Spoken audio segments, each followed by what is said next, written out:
All right. Well, welcome to this week's training.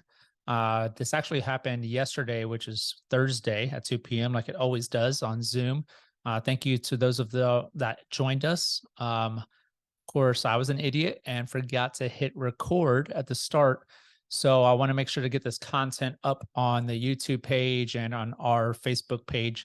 So I'm really re-recording this all by myself, but I think the information is valuable. So today we're going to be talking about why you should be doing open houses and 8 steps on how to host them.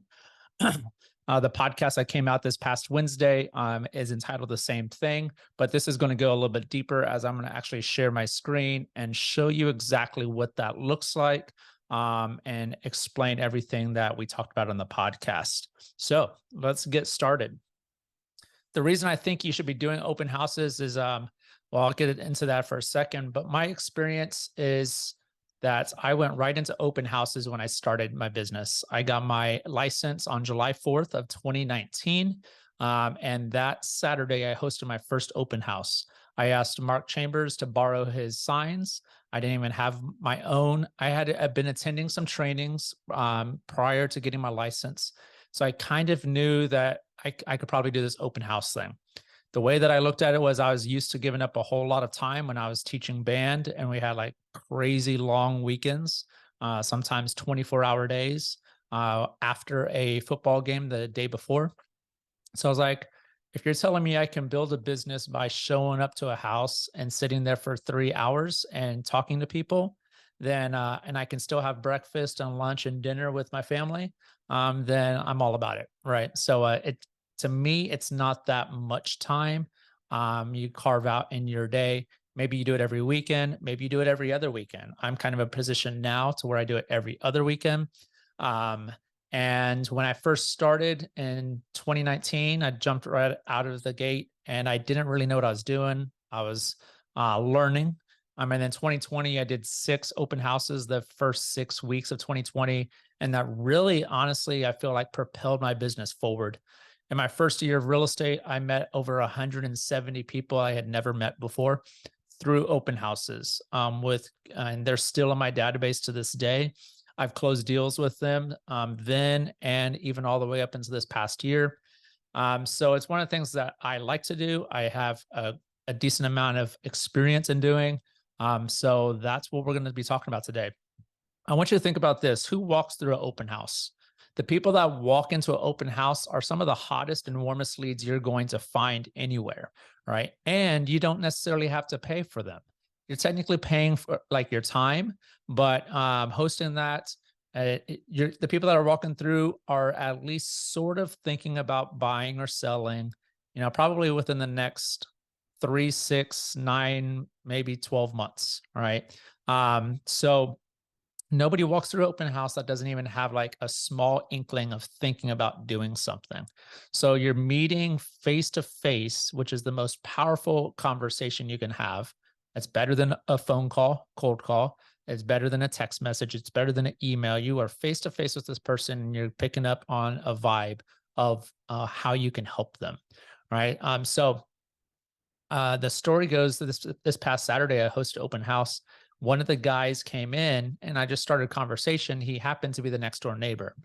A lot of people get turned off by that, like, oh, they're just looky-loos. And that, why are they even here? Why are they wasting my time? Well, I believe that everybody has a story and you need to treat everybody with respect.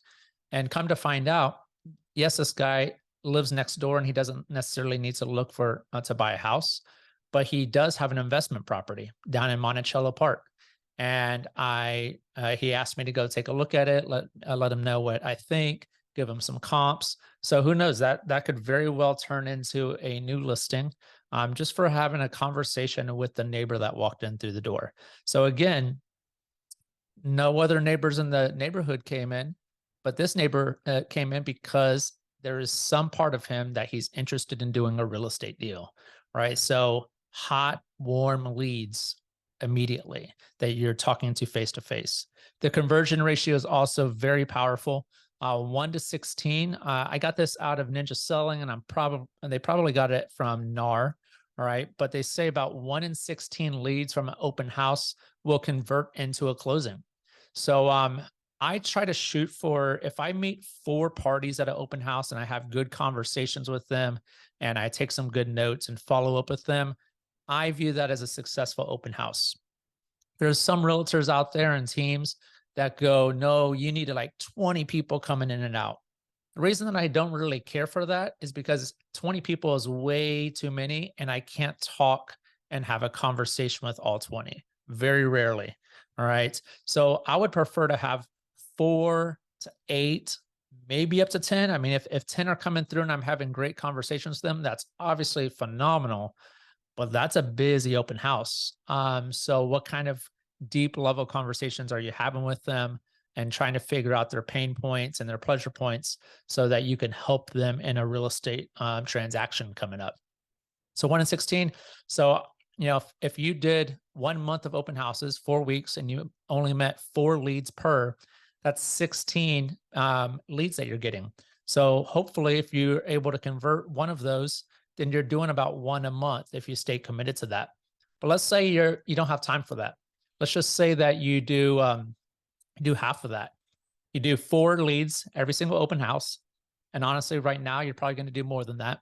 And you do it every other week. So you're only doing 2 open houses a month. So you're up to 8 leads per month. So it takes you 2 months or 4 open houses to get up to 16 leads. All right. So you're telling me that you're closing an open house lead every 2 months. So that's 6 deals at the average commission of 9. So you're talking about $54,000 of income just on open house leads, right? If you work the system that we're going to talk about right now, and you convert those and keep them in your database, right? That's the next thing we're going to talk about. You're constantly adding people to your database. So whether they're going to do a deal right now, I have a couple that I met, two parties that are pre-qualified, showing houses immediately. All right. They're ready to go. But some of those people, they're just going to go in your database. They're going to go in your weekly email. They're going to go into your social media. You're going to stay in touch with them periodically, and they're going to end up buying later on down the road or selling down the road, whatever. Right.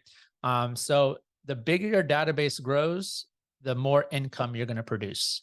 All right. So if you have 100 people in your database, Ninja Selling says for every person in your database, is, if you work it correctly, it's about $1,000 of income.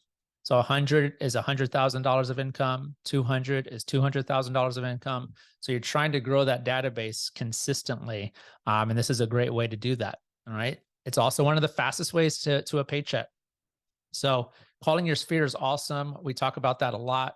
Staying in touch with them, doing events, but let's face it, your sphere, a lot of them at this point, maybe not, aren't ready to do anything, right? So you can't just rely on your sphere. You probably got to do some other thing, some other spoke of business that's bringing you business.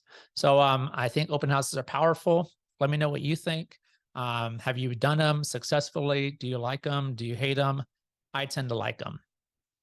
So let's talk a little bit about open houses and how to find them, what to do to prepare for them, how to host them, and how to follow up. All right. So step 1, I'm going to go back and forth between the slides and my notes and the MLS. So I'll be showing you that right here on the screen. So yeah, as you can see, step 1 is we're going to pick an open house, and you start with the area that you want to host in. Typically, it's close to you, all right, where you live, or an area that you know really well. I'll show you the areas here in a second. Inside that area, you want to kind of focus on the busier streets, traffic, right? We want to be in kind of a high traffic area to drive traffic to our open house. And you also want to be in a healthy price point. So when I first started, one of my mentors, Alan Grulick, he was doing open houses as well. And somebody told him, so he passed it on to me, said, you want to be in that $250 to $350 price point. And that's probably obviously gone up now, now that everything's increased. But why that's a good price point is that's a good price point for like a first-time home buyer. All right. And the reason that you want to focus on that is typically if they've never bought a home before, they probably don't have an agent already. So if you're hosting a $600,000, $700,000, $800,000 home, there's nothing necessarily wrong with hosting those homes if it checks all the other boxes. But it's probably going to attract older clientele that have bought and sold multiple properties, that have probably used other realtors in their past and probably still have a connection with them. Right. So 250 to 350, I've bumped it up to about 400. The one that I hosted this past Saturday was 479. I think you definitely kind of want to stay under that 500 price points.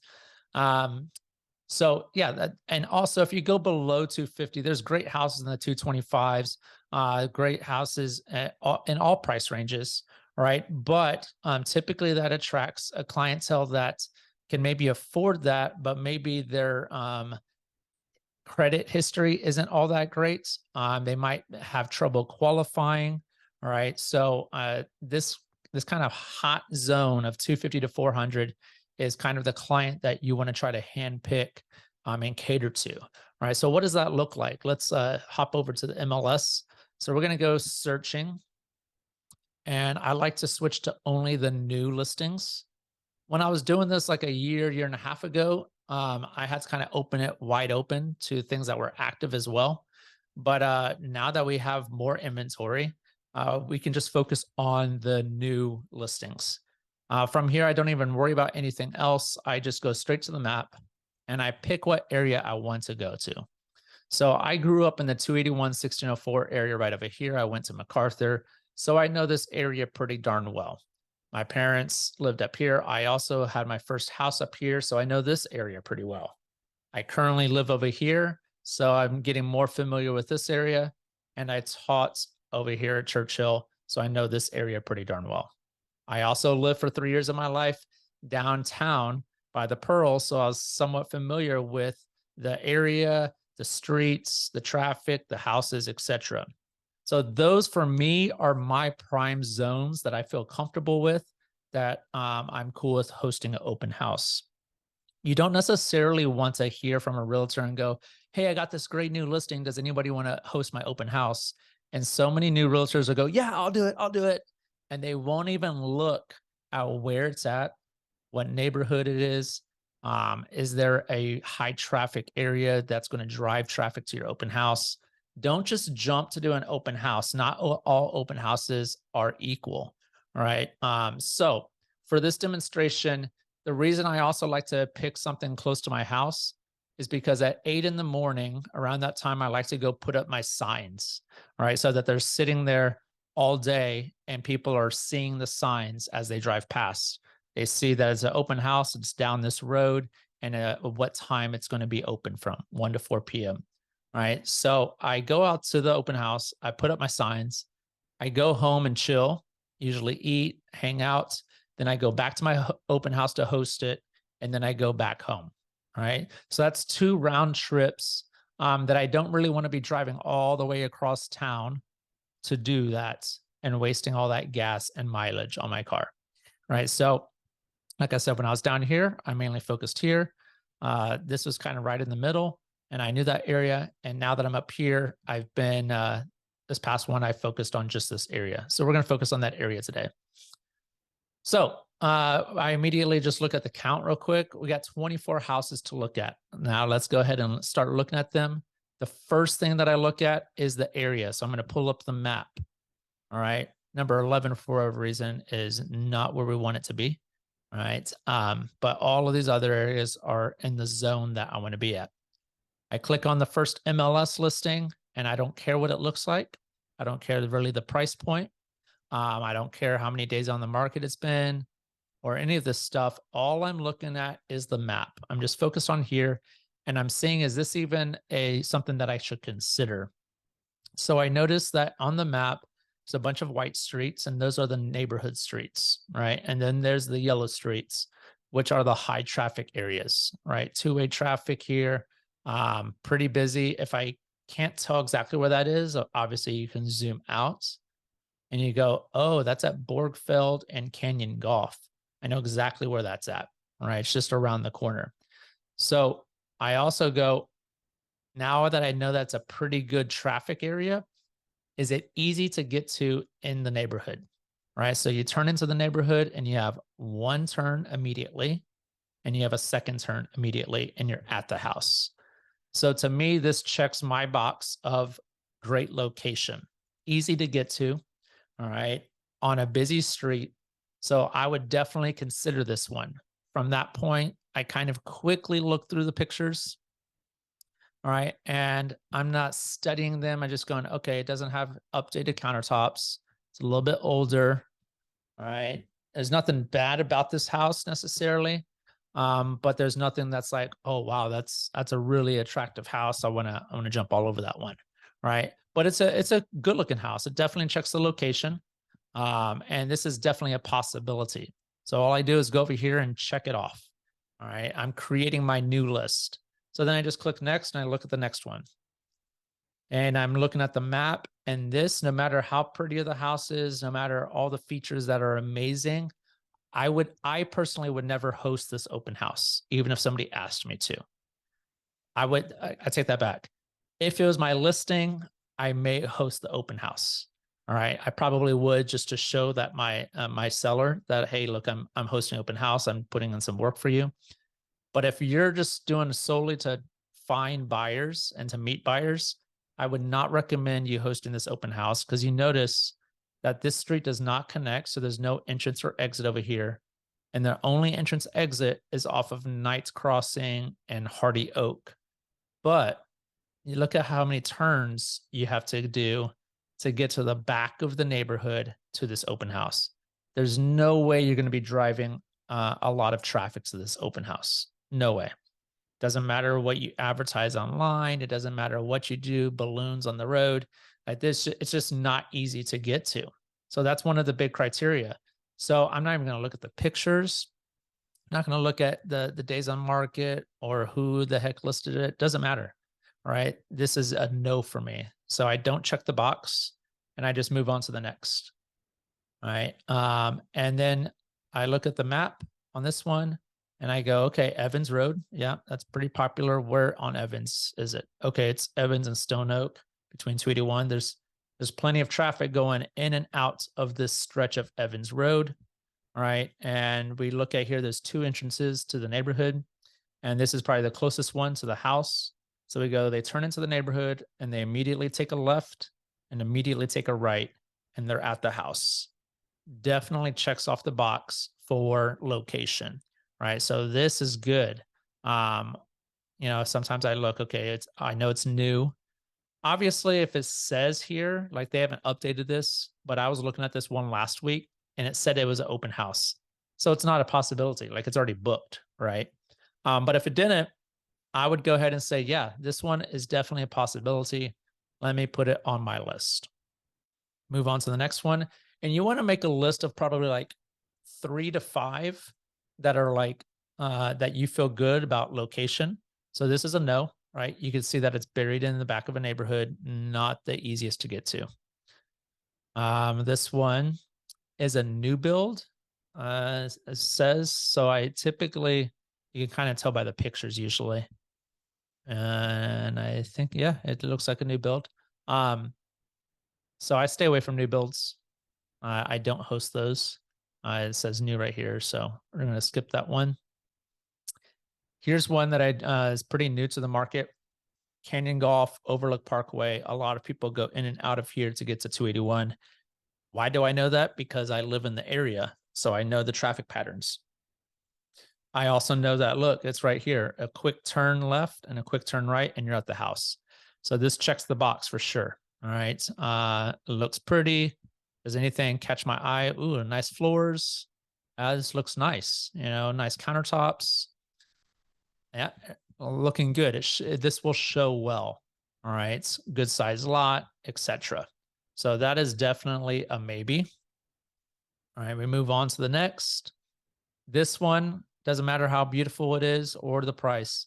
Look how buried it is in this neighborhood. There's no way you're going to get people driving on Blanco to see a sign and take twists and turns and all the way down and take a left and take a right and roundabout, and there you are. It's not going to happen, right? So that's a no. This one, busy street, immediately off a busy street, super easy to get to. This is probably a good one. All right. So I will check that off. So hopefully you understand the idea, right? We're looking for a high traffic, close to a high traffic area, all right, or street, and then like one or two, maybe three turns to get to the house, easy to get to, and you're there. All right. So that's my check mark. I'm going to go back to my list and it looks like this, but I want to just consolidate it to the ones that I said maybe to. So if I go up here right next to the drop down, it says show, you click that and you change it to selected. When you do that, it just gets rid of everything and it only picks your 4 houses that you handpicked. Okay, so from here, I'm going to kind of go through them and rank them and go, what is my first round draft pick going to be? What's number 2 for me? What's number 3? What's number 4? All right, so I think I chose this one. All right, and now I'm going to start making the call. Let me refer back to my notes. So we talked all about these already. Step 2 is location. We talked about that. Close to the entrance of a neighborhood, easy to get to. The reason I want that is because signage is the thing that's going to drive traffic to your house. All right. I have only about 10 signs, but they work well for me because like if it's buried in the neighborhood, I would have to spread those out a lot and it would be hard to find and hard to get to. But instead, I want something easy to get to. And I'm going to put at least 4 signs on that busy street. 2 on this corner before they turned, and at least 2 on the opposite corner before they turn. All right. And maybe if I can, I'll put even 3 up and 3 up. So there's 6 signs. And the signage is important. You want to get big red and white signs that are easy to read from far away. You know, when I drive around town, I see a lot more open house signs now, but they're so damn small that you can't even read what they say. I recognize them as open house signs because I'm in the business. But if some random person just sees a sign, they're not even like paying attention to it. Mine are the biggest red and white signs that I bought at Sabor. All right. Spent a little bit of money there, but it's worth it. Reusable. And they don't have my name on it. They don't have my phone number. They don't have the address. All they have is big block letters that say open house, and you can read it from far away. As you get closer on the bottom, I tape on a piece of paper that says SAT 1 to 4 p.m. All right. And obviously standing for Saturday, 1 to 4 p.m.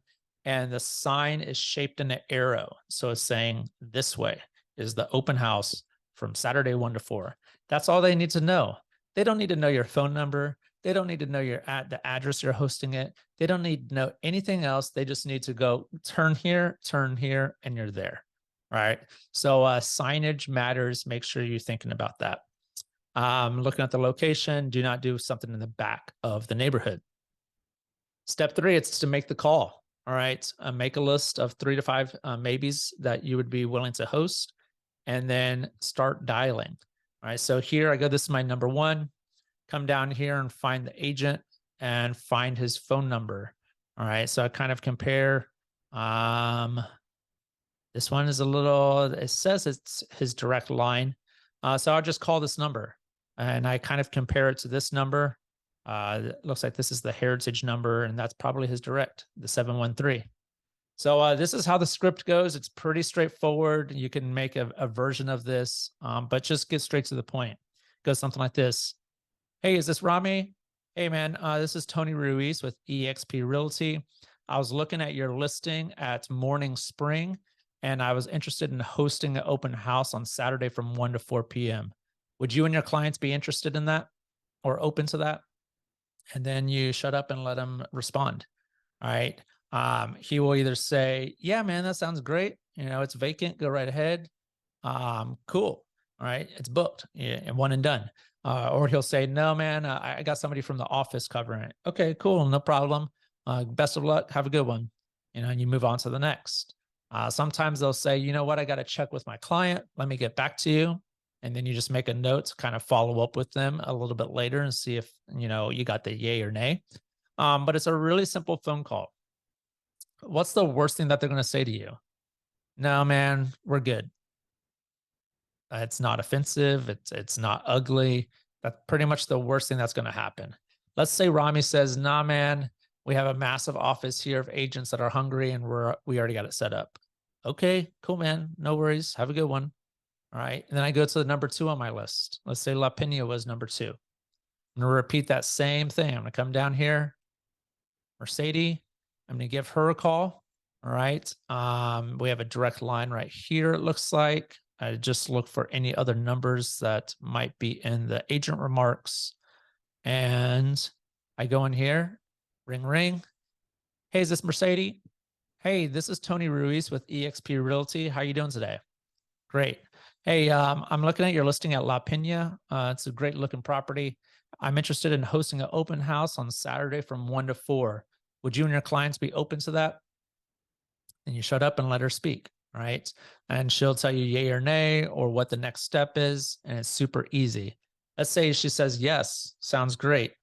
Awesome. I'm so happy. Thank you for the opportunity to host. Can't wait. All right. I'll take, and then I kind of step up and say, hey, I'll take care of everything as far as advertising and setting up. If you could just do me a huge favor and put it in the MLS as an open house, right? They should know how to do that. Or they should know somebody that can help them do that if they don't.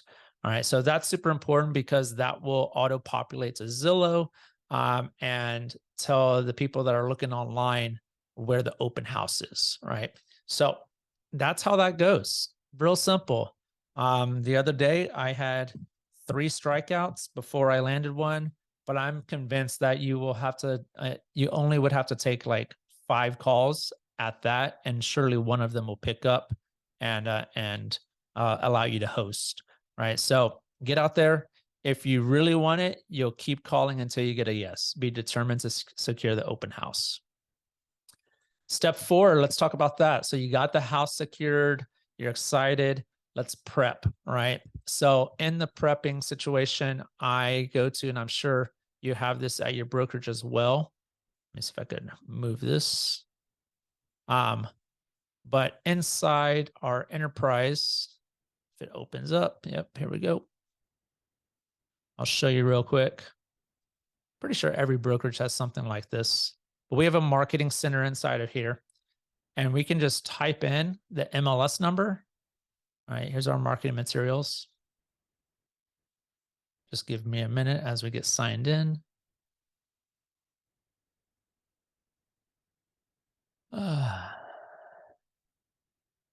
Okay. So now we can go down here to flyers. Come on. And open house flyers. All right. I can choose my design, as we have several different designs that you can choose from. For whatever reason, I like this one. So I can literally click on here, and it's already designed for me. I just have to put in a few things about information, and I can even do MLS lookup. So I'm going to go grab this MLS number. I'm going to MLS lookup, copy and paste, search. That's the one. Yes. And boom. It automatically pulls in the address, and I can adjust anything here. It automatically pulls in the sales price, puts in some pictures. Looks great. That's all I need. I do need to go in and adjust this to my day and time. Saturday, let's say, what's today? So let's say if I was doing this tomorrow, you know, just change to 28th, 2023, change this to 1 to 4 p.m. All right. And then I would change this to my pictures that I have. All right. I would put my phone number right here so that they have information. It has my website, my email, etc. I can add some more property features on here. All right. I don't like how this zip code is there, so I just kind of clean that up a little bit. And then what's cool is once you've kind of adjusted and everything looks good, you can download it in a couple different ways. You can download it in PNG, which this is good to use for a social media post. You could put it in there, or you can do a PDF, and I download it as a PDF and I send it to one of my loan officers. I say, hey man, can you print 10 of these flyers for me? I'm going to pick them up on the way home. All right, boom, they're done. The reason I do that is I have a pretty good printer but I don't have like the laser awesome printer, right? So sometimes when I print a lot of color on it, it gets wet looking, right? It kind of crumples the paper a little bit. So I use one of my lenders for free to just, hey, print 10 of these for me, buddy, and I'll go pick them up. They look great, and that's what I do. So that's one of my flyers. And then I also will go to the MLS and I'll go to the PDF. All right. And I will download this PDF and I can print directly from here. So it's just going to be one full page, all the information that they need right here. All right. So I print that. So I have the flyer, the color flyer, black and white MLS, and then I hand them my business card. All right. So that's my prep for that. I also make sure that my signs are ready to go. Right. I make sure that the little piece of paper is taped on nice and neat and looks clean. And it says Saturday, 1 to 4 p.m. And that's really it. I advertise on social media. The social media piece is big. I wouldn't say that it technically drives a lot of traffic to the open house that I've noticed yet.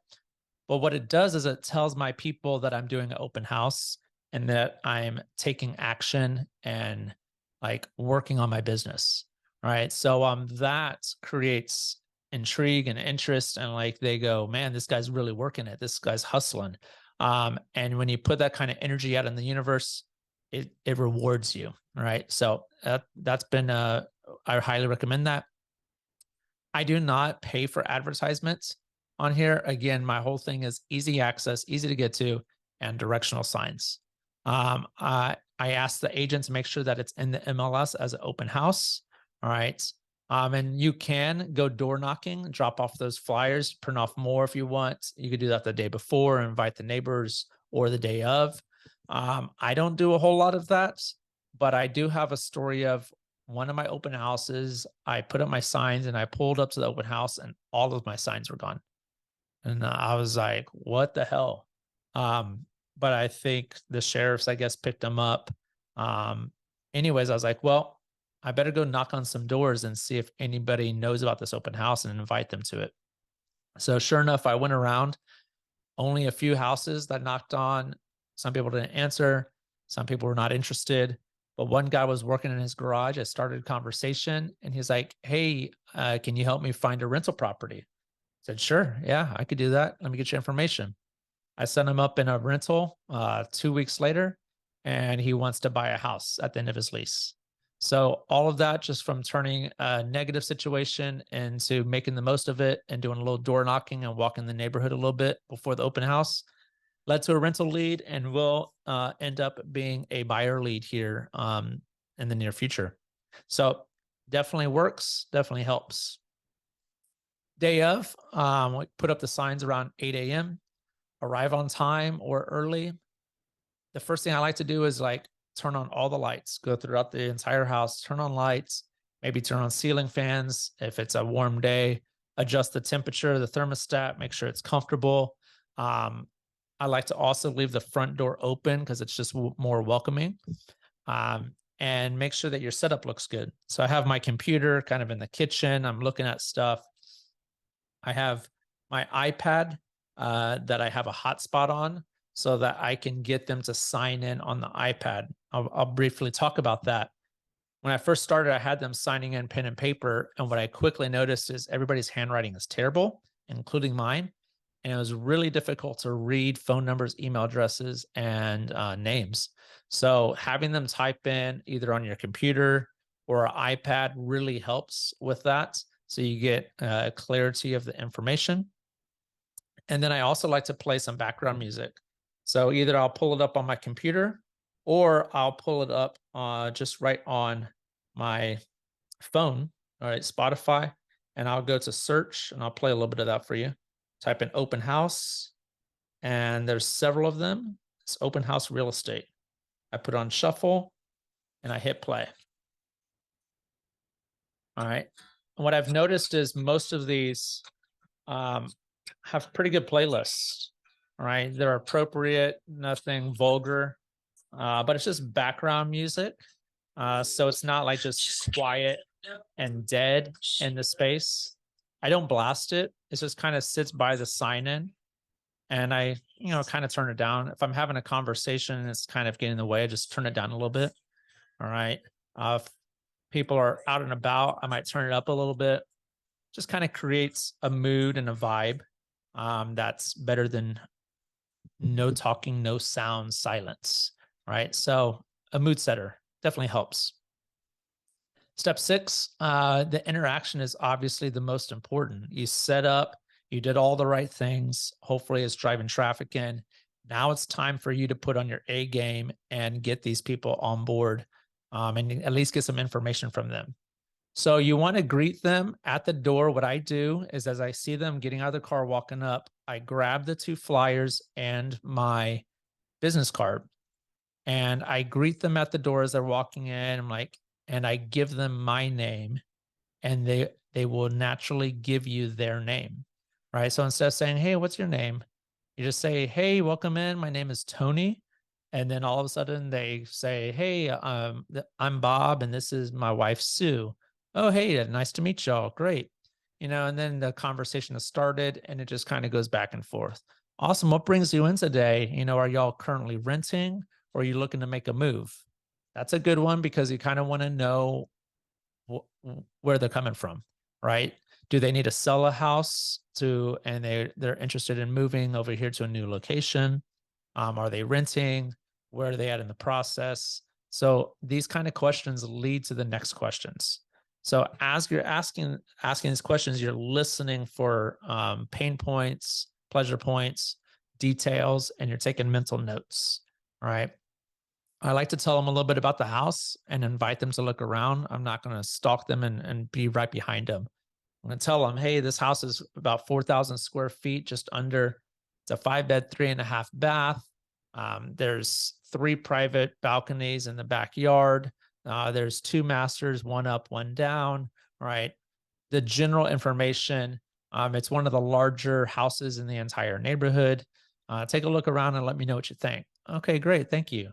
So they already have the flyer in their hand. They're walking out of there with something, all right, that has your information as well, plus the house information.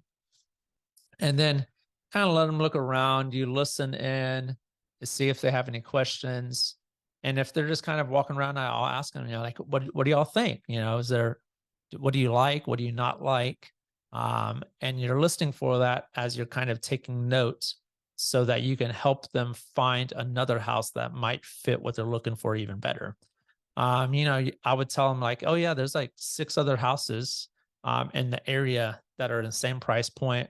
I get off at 4 o'clock. If you'd like to go see them later today, I'd be more than happy to set that up." Sometimes they'll say, "Yeah, that sounds good," or sometimes they're like, "Oh, we're busy." And that's a perfect introduction to say, "Okay, great. Well, I'll tell you what, I'll send those to you in an email. If I could just get you to sign in right here." Right. So it's those types of conversations that when I first started doing this, I was terrible at. All right. I stumbled upon them. I messed up. I was just quiet. But the better you get at this, the more you do it, the more comfortable you get. So listen to their answers because your next question is with inside their answer. Get some feedback, and like, I just love some feedback from you guys so I can pass it on to the sellers. Let me know what you think. Now, and take more interest in them as a potential client and customer. What do they need? Not necessarily selling them on why this house is amazing, right? Your whole purpose is like, sure, if they want to buy that house, you'd be happy to represent them. But the whole purpose is to form a connection, build rapport with that person, and help them in the purchase of whatever they're looking for. All right. Don't vomit all over them about the house. Get to know them and figure out how you can help them. That's super important. Step number 7 is follow up. So as they leave and wrap up, hopefully you've gotten them to sign in. And then I write down notes. All right. Bob and Sue are moving down from Michigan. Their kids are grown, but they want bedrooms for when they come and visit. Whatever the information that you can recall from that conversation that you had, jot it down so you don't forget as the next people come in. All right. Sometimes that's easier to do than not, right? But that's kind of why I don't want it to be crazy busy, because you can't get that rapport built up and those conversations had to where you can follow up with that information. So get them to sign in. Other ways is like, hey, I got other properties in the area.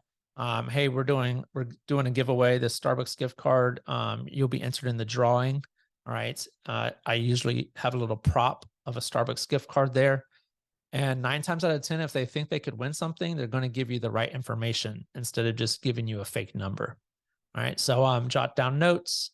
And then once I'm done and I go home, I will personally text all of them that signed in, gave me their number, and I'll just say, hey, thank you so much for coming by the open house today. It was great meeting you. I hope your son does great at his soccer game coming up. Whatever it is. Nothing about the house, nothing about real estate, nothing about, hey, I can go show you more houses. Just a thank you and nice to meet you. Have a great week. All right. And it's just something sincere and nice and good. I follow up like on Monday with a call, and I'll say, hey, just want to send you some other properties that you might be interested in the area. There's 15 other properties in the same price point. I love to send those to you, but I don't want to send stuff that you're not looking for. How many bedrooms do you need? I don't want to send you 5-bedroom houses when you only need 3, or vice versa. I don't want to send you only 3-bedroom houses when you need 5. So tell me a little bit about how many beds you're looking for, how many baths you're looking for, what's the square footage that you need, what area are you looking for, and what price point, like the basics. So I run down like who, what, when, where, how, why. Do I know those basic answers to those questions so that I can focus my search for them? All right. So as I set that up, I do that. If they don't answer, I pretty much say the exact same thing in a text message with a digital business card of like, hey, this is me. All right. I also add them to my database, and I add them to my weekly email. As we get going and we have conversations and we start kind of working together, I'll add them to social media. Sometimes I'll add them to social media right away, just so that they can kind of get a feel and look at my social media and feel for who I am. And then I kind of go through their search that I set up, and I do some matchmaking. I saw this house and it made me think about you. I think it's exactly what you're looking for. Give me a call when you get a chance. All right. You're dangling that carrot in front of them, and they're going, oh, maybe he was paying attention. Maybe he did find the perfect house. So those are, I think the most important thing is every situation and everybody has their own story, and you have to follow up based on their timeline. So I'm not like everybody goes on the same drip campaign for open house. Like I treat them like a person and not just a number. So like whatever their situation is, my follow-up plan is based on that. Right. I'm not going to follow up 2 or 3 times a week if they're not buying into the fall. At the same time, I'm experienced enough to go, buyers are liars. Right. And they say that they're moving in the fall, but I've seen people buy in the summer. Right. So you don't want to just like wait until the fall to follow up with them. You probably want to follow up with them every other week instead of every week. All right. You definitely want to put them on some kind of like weekly email if that's something that you do. All right. You want to try to get them on social media so they get a feel for you. But it's about helping and serving, and not about trying to sell that house right now, right then. All right. So that's pretty much it. Rinse and repeat, do it again. Go meet more people. The more people you have in your database, the more income you'll have in your bank. All right. The more you do, the better you get, and the luckier you get. All right. I've been very blessed and gotten pretty lucky at times. And it's like, the more I practice, the luckier I get. The more I do, the luckier I get. All right. So get out there, go do it. Hopefully this information helps. All right. And that's it. Let me know if you have any questions. I hope you enjoyed it. Thanks for joining, and share it. Have a good day.